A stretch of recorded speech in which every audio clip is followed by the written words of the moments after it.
தற்போதைய அண்மை செய்தி. பாமகவில் இருந்து ஜி.கே. மணி நீக்கப்படுவதாக கட்சியின் தலைவர் அன்புமணி அறிவிப்பு வெளியிட்டுள்ளார்.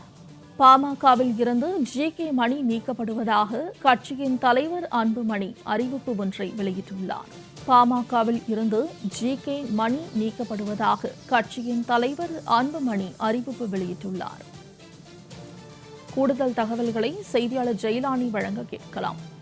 ஜெயலானி, பாமகவில் இருந்து ஜி.கே. மணி நீக்கப்படுவதாக கட்சியின் தலைவர் அன்புமணி அறிவிப்பு ஒன்றை வெளியிட்டுள்ளார். என்ன காரணம், முழு விவரங்கள் என பதிவு செய்யலாம். வணக்கம் மோனிகா.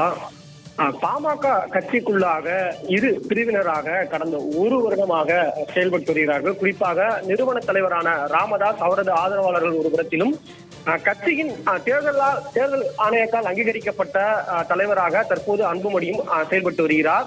இவர்களுக்கு இருவருக்கும் இடையிலான இந்த மோதல் போக்கு காரணமாக இருவருக்கும் இடையிலான இந்த ஆதரவாளர்களை மாற்றி மாற்றி கட்சியிலிருந்து நீக்குவது என்பது கடந்த சில மாதங்களாகவே நீடித்து வரக்கூடிய சூழ்நிலையில் பாட்டாளி மக்கள் கட்சியின் மிக முக்கிய தலைவராக பார்க்கப்படக்கூடியவர் ஜி.கே. மணி. குறிப்பாக பாட்டாளி மக்கள் கட்சியின் கௌரவ தலைவராக இருந்தவர். அது மட்டுமல்லாமல் பொன்னகரம் சட்டமன்ற தொகுதியின் சட்டமன்ற உறுப்பினராகவும் பாமக சட்டமன்ற கூட்டத்தொடரின் தலைவராகவும் அவர் தொடர்ந்து செயல்பட்டு வருகிறார்.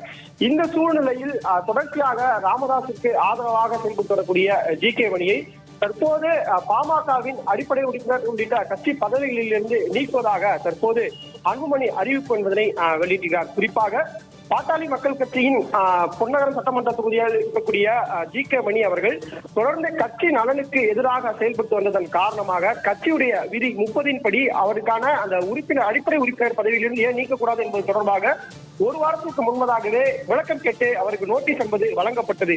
ஆனால் ஜி.கே. மணி அவர்களிடத்திலிருந்து எந்த விளக்கமும் கிடைக்கப்படாத காரணத்தினாலும் அதனைத் தொடர்ந்து பாட்டாளி மக்கள் கட்சியின் ஒழுங்கு நடவடிக்கை குழு சென்னையில் கூடி இது குறித்து விவாதம் என்பது செய்யப்பட்டது. அதன் அடிப்படையில் தற்போது அவர் கட்சியின் அடிப்படை உறுப்பினர் உள்ளிட்ட அனைத்து பதவிகளிலும் இருந்தும் நீக்கம் செய்யப்படுவதாக பாமகவின் தேர்தல் ஆணையத்தால் அங்கீகரிக்கப்பட்ட தலைவராக செயல்பட்டு வரக்கூடிய அன்புமணி அறிவிப்பு என்பதனை வெளியிட்டிருப்பது தற்போது அரசியல் வட்டாரத்தில் மிகவும் முக்கியத்துவம் வாய்ந்ததாக பார்க்கப்பட்டு வருகிறது.